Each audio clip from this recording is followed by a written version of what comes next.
मध्ये होत आहे. सोलापूर गवळी समाजाच्या वतीनं आम्ही मनपूर्वक सहर्ष स्वागत करतो. विनंती, आपण आपल्या समाजाचे आराध्य दैवत महालक्ष्मीच्या आरतीसाठी आपण सर्वांनी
दर्शन मात्रे माने स्मरणे मात्रे कामनापुती जय देव कामर मणिवर बंदना धरा सोन वक्र तुंड त्रिवेला धारा प्रमाता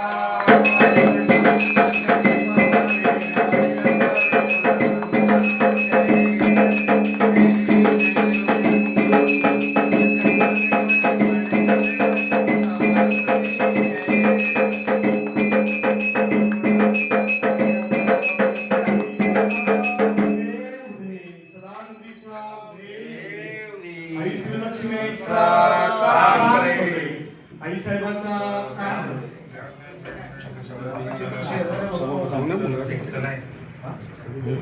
काय रमेश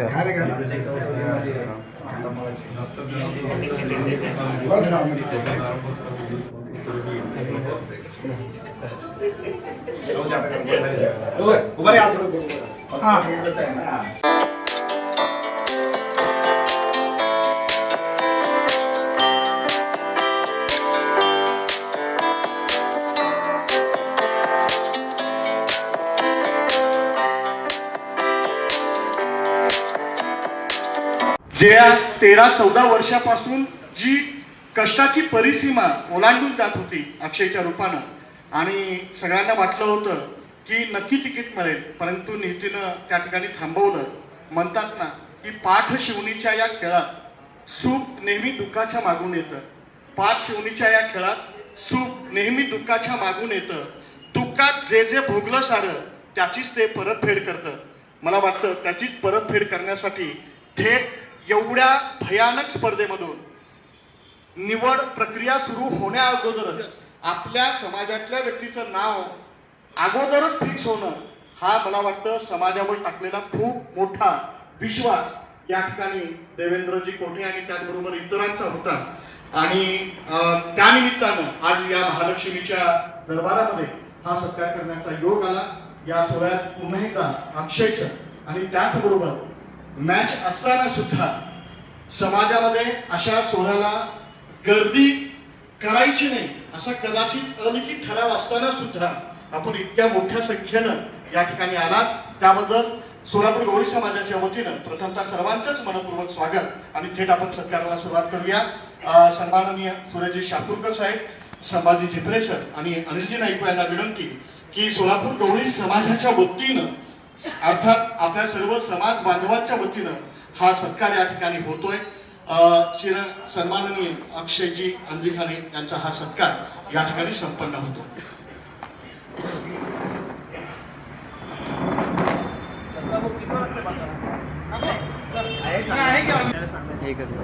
तर जोरदार टाळ्या होत्या.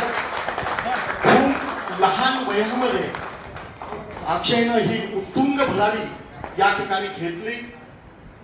वयाच्या 30व्या वर्षी मला वाटतं सोलापूर महानगरपालिकेच्या कदाचित इतिहासात पहिली गोष्ट असेल की स्वीकृत नगरसेवक सेवकपद इतक्या लहान वयामध्ये अक्षयजीच्या रूपानं आपल्याला या ठिकाणी बघायला मिळालं. समाजाच्या वतीनं मानाचा फेटा, मायेची शाल आणि विजयाचं प्रतीक पुष्पहार घालून या ठिकाणी अक्षयजींचा सत्कार होतोय. सोबत आपल्या सर्वांच्या समाज बांधवांच्या टाळ्या या ठिकाणी आपण अक्षयला देऊया.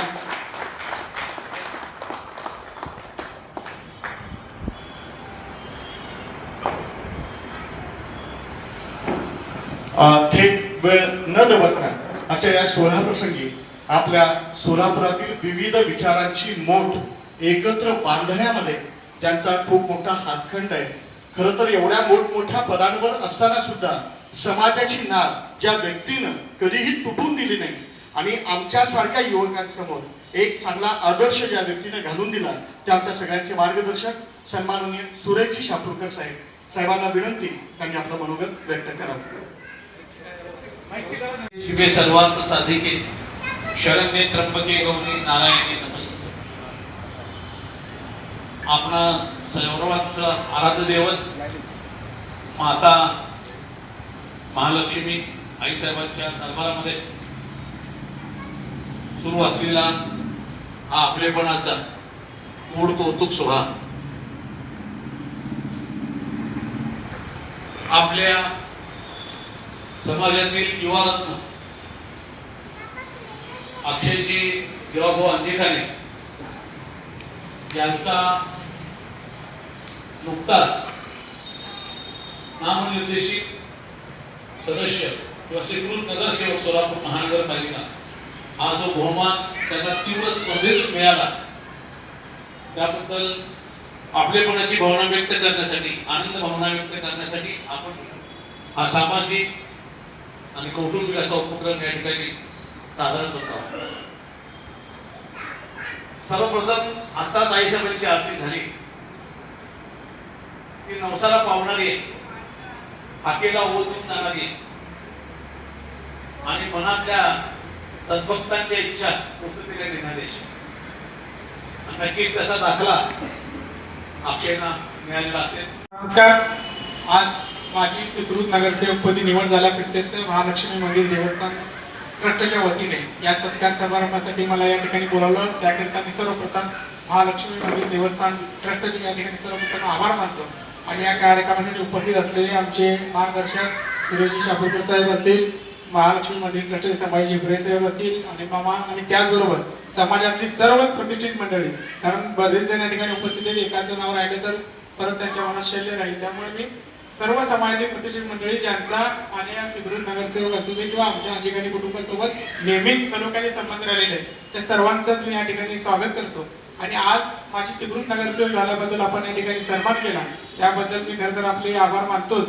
आणि या महालक्ष्मी मंदिर देवस्थानाला मी एक या ठिकाणी आश्वासन करतो की ज्यावेळेस मी नगरसेवक नव्हतो त्यावेळी या ठिकाणी डॉक्टर जय सिद्धेश्वर शिवाचार्य महास्वामीजी हे खासदार असताना त्यांच्या निधीतून या ठिकाणी हे छत मी उभे केलंय.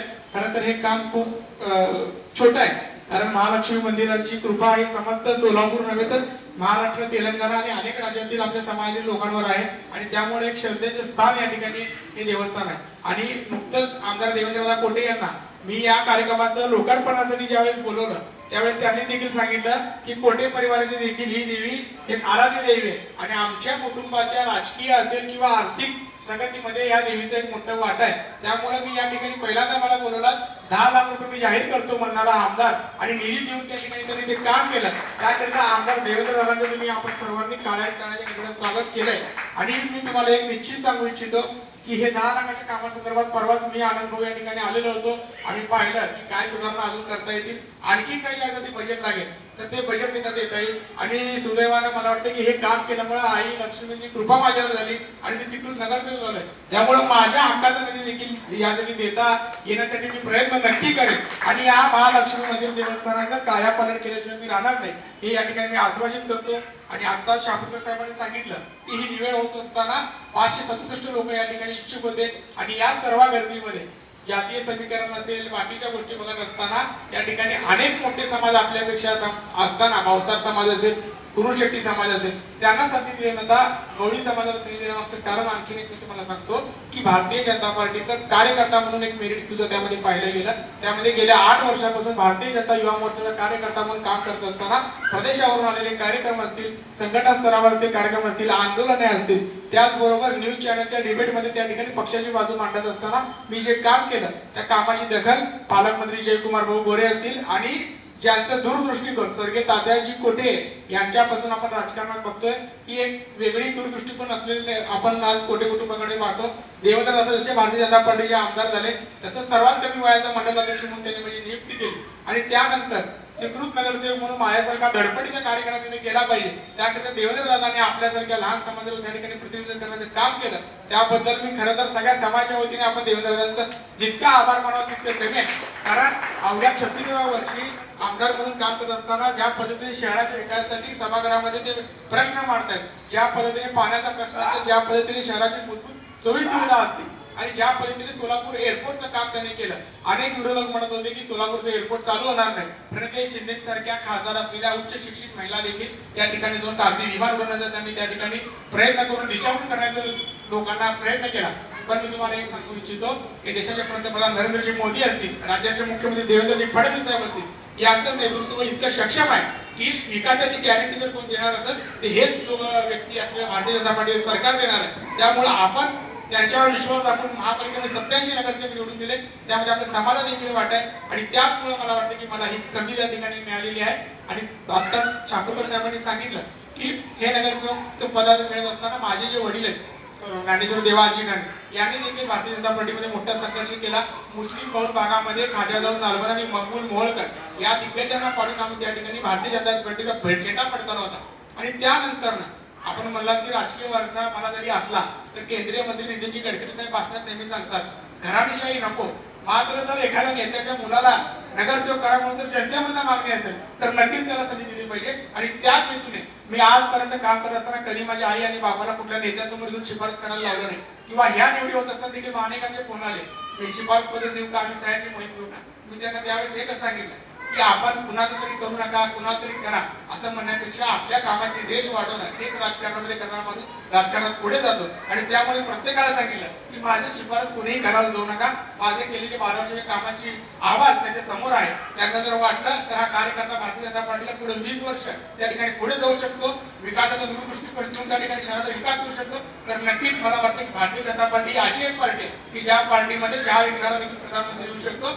या पार्टीमध्ये ग्रामविकास मंत्री असले जयकुमार भाऊ गोरे एका रेशन दुकानदाराचा मुलगा आहे, तो ग्रामविकास मंत्री होऊ शकतो. तर नक्कीच माझ्यासारखा सर्वसामान्य ओबीसी कुटुंबाच्या मुलाला ही पार्टी न्याय देईल हा विश्वास मला त्या ठिकाणी होता. त्यामुळे मी प्रत्येकाला सांगितलं की माझी शिफारस करण्याची कुणाला गरज नाही आणि मी कुठला वशिला देखील लावणार नाही. माझ्यासाठी नेते लोकांनी अशा पद्धतीने फेडी लावली की आता बावनकुळे साहेबांना आपण उदाहरण दिलं. महसूल मंत्री असलेल्या बावनकुळे साहेबांनी माझ्यासाठी जयकुमार भाऊ गोरेचा फोन लावला. त्या ठिकाणी त्यांनी सांगितलं की या मुलाला धडपड आहे, या मुलाला केलं पाहिजे.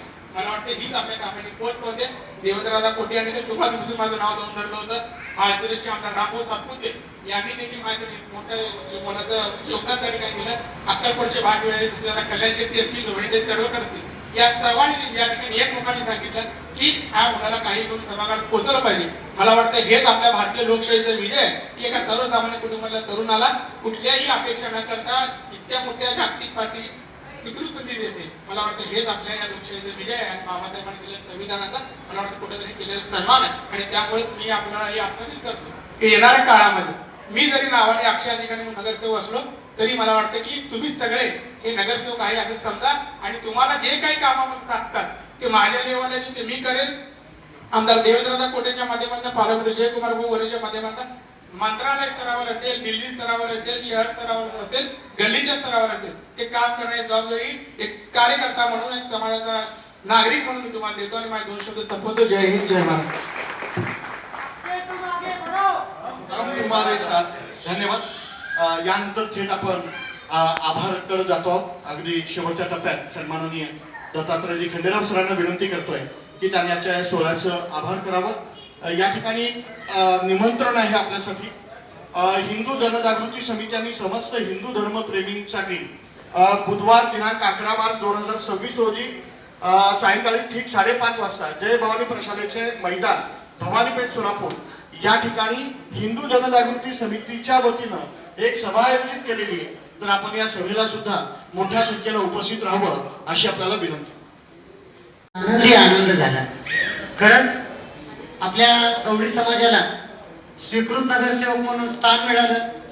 कुठंतरी आपल्याला वंचित ठेवल्याची भावना ही आपल्या सबंध गवळी समाजामध्ये होती की खरंच कुठल्याच पक्षानं आपल्याला तिकीट दिलं नाही किंवा आपल्याला त्या लायक समजलं नाही, ही मनातली खंत काल परवाच्या घोषणेपर्यंत सतत मनाला लागून होती की किती दिवस आपण दुसऱ्याचं मांडलिक व्हायचं, दुसऱ्याला गुमान मतदान करायचं.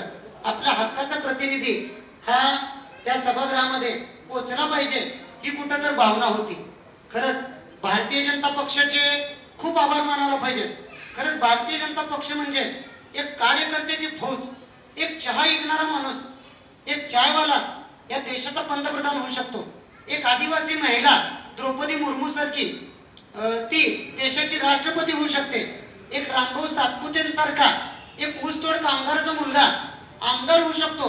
असे कितीतरी लोकांना भाजपनं जे आहे गुणवत्तेवर संधी दिलेली आहे आणि तशाच प्रकारची गुणवत्ता आपल्या अक्षय अंजिखाने यांच्यामध्ये नक्कीच बघितलेली आहे. अक्षय अंजिखाने म्हणजे लंबी रेस का घोडा. अक्षय अंजिखाने हे जे आहेत नगरसेवक पदापासून पूर्ण राज्याच्या महत्वाच्या पदापर्यंत जावं. आपलं अंजिखाने परिवार ज्ञानेश्वर देवा अंजिखाने यांचा समृद्ध वारसा अक्षय अंजिखाने यांना लाभलेला आहे. अक्षय अंजिखानेचे आजोबा राम अंजिखाने हे तर पुरोगामी विचाराचे समजले जात होते. त्यांनी मरणोत्तर देहदान एक 5 वर्षापूर्वी त्यांचं निधन झालं, तर मरणोत्तर देहदान करून जे आहे समाजासमोर एक वेगळा आदर्श त्यांनी निर्माण केला. असं या अंजिखाने परिवाराचं सामाजिक बांधिलकी म्हणून ओळखले जाते. बोले तैसा चाले त्याची वंदावी पावले हे देवांनी आपल्या स्वतःच्या कृतीमधनं करून दाखवलेले आणि अक्षयची सुद्धा जे आहे त्याच पावलावर वाटचाल सुरू आहे. अक्षय जे आहे हे 80% समाजकारण 20% राजकारण या तत्वानुसार चालतील आणि जात असताना जे आहे पुढे जात असताना समाजाला ते विसरणार नाही ही एक अपेक्षा आपल्या सर्व समाज बांधवांच्या वतीनं या ठिकाणी व्यक्त करतो. आपण सर्व समाज बांधव या सत्काराच्या निमित्ताने या ठिकाणी एकत्र आलात याबद्दल महालक्ष्मी मंदिर ट्रस्ट, सोलापूर गवळी समाज आणि तसेच आपल्या गवळी समाजातील सर्व सामाजिक संघटना यांच्या वतीनं आभारी आहे. आता आपल्या मंगल कार्यालयाची सुद्धा चर्चा चालू आहे. आज जे आहे शेळगी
सत्यविजय न्यूज चॅनल संपादक मल्लय्या स्वामी या चॅनलला लाईक करा, शेअर करा, सबस्क्राईब करा.